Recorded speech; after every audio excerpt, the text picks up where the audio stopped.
আসসালামু আলাইকুম গাইস, তোমরা সবাই কেমন আছো? তোমাদের তো আমিও ভালো আছি। নতুন একটা ভিডিও নিয়ে আসলাম সকাল সকাল। তো এখন সকালে উঠে গেলাম আর উঠে বিছানাটার অবস্থা দেখো। তো এখন গুছাবো, ভাবলাম তোমাদের সাথে একটু শেয়ার করি। তো এখানে হলো বাইরের আবহাওয়াটা ভালো না, আজকে রৌদ্রটা কম, অন্ধকার, বৃষ্টি হবে মনে হয়। আকাশের অবস্থাটা বেশি একটা ভালো নেই দেখো। তো বৃষ্টি হলে অনেকটা ভালো হবে। তো ঘুম থেকে উঠলাম, তোমাদের সাথে একটু শেয়ার করলাম। এখন রুমটা গুছিয়ে নেব। তো দেখতে থাকো আমার ভিডিওটা। এখানে মা ভাত বসিয়ে দিয়েছে চুলায় দেখো।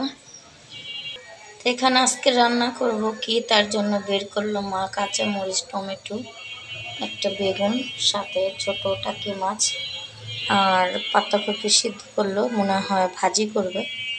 আর এখানে হলো কাঁচা আম।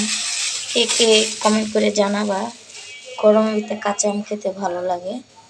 তো এখন আম ভর্তা করবো কাঁচা আমের।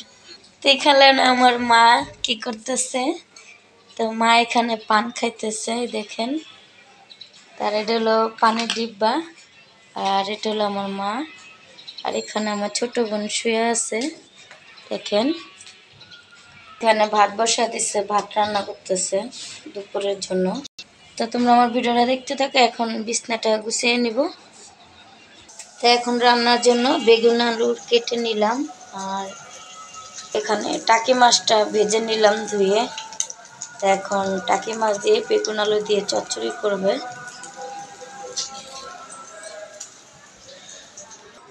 তো এখন কাঁচা আম ছিলে নিলাম, এটা দিয়ে ঘষে নিব। তো এখন আম ভর্তা বানাবো, ভিডিওটা দেখতে থাকো।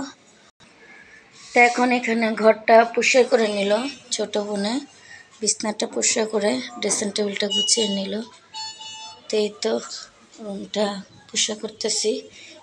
তো এই তো কাঁচা আম ভর্তা করবো। এখানে আমি শুকনা মরিচ, লবণ আর সামান্য চিনি নিলাম। তো আমটা ঘষে নিলাম। তো এখন আম ভর্তা খাবো।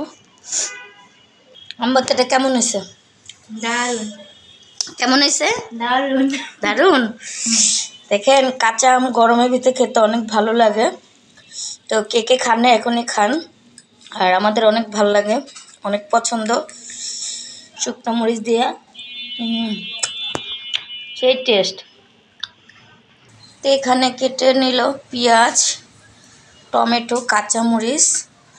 তো এখন রান্না করব, পাতাকপি ভাজি করব, আর সাথে হলো বেগুন আলুটা ধুয়ে নিলাম। তো এখন রান্না করব, দেখতে থাকো। তো এখন আমি বেগুন আলুটা টমেটো দিয়ে একটু কষাই নিতেছি। তো দেখো, আর এখানে আমার পাতাকপি ভাজিটা হয়ে গেল। তো টমেটো দিয়ে পাতাকপি ভাজি করে নিলাম, একটু ধনিয়া পাতা দিয়ে দিব। এখানে হয়ে গেল আমার পাতাকপি ভাজি। তো এখানে হয়ে গেল সাদা ভাত। তো এখানে হয়ে গেল বেগুন আলুর তরকারি, টাকি মাছের ঝোল মাখা মাখা। এখানে আমি ধনিয়া পাতা দিয়ে দিলাম। তো হয়ে গেল আমার রান্না। তো এলো ঘর আমার গুছানো হয়ে গেল। তো এখানে আমি পুরো ঘরটা গুছিয়ে নিলাম। তো কমেন্ট করে জানাবে কেমন হলো। তো এই দেখো, তো পুরো ঘরটা গুছিয়ে নিলাম, পরিষ্কার করে নিলাম। এখানে ঘরটা মুছে নিলাম। এই দেখো, তো কমেন্ট করে জানাবেন আমার ঘরটা কেমন হলো। আর বাইরে দেখুন সকাল থেকে অন্ধকার ছিল, এখন আবার পুরো রৌদ্র হয়ে গেল এই যে। আর ওইখানে দেখেন 4টা মুরগির বাচ্চা, এই দেখেন ছোট ছোট বাচ্চা। তো ওদেরকে খাবার দিলাম, ভাত আর ওদের খাবার। তো ভিডিওটা এ পর্যন্তই। ভালো লাগলে লাইক, কমেন্ট, শেয়ার করবেন। আর এই পর্যন্তই। আল্লাহ হাফেজ।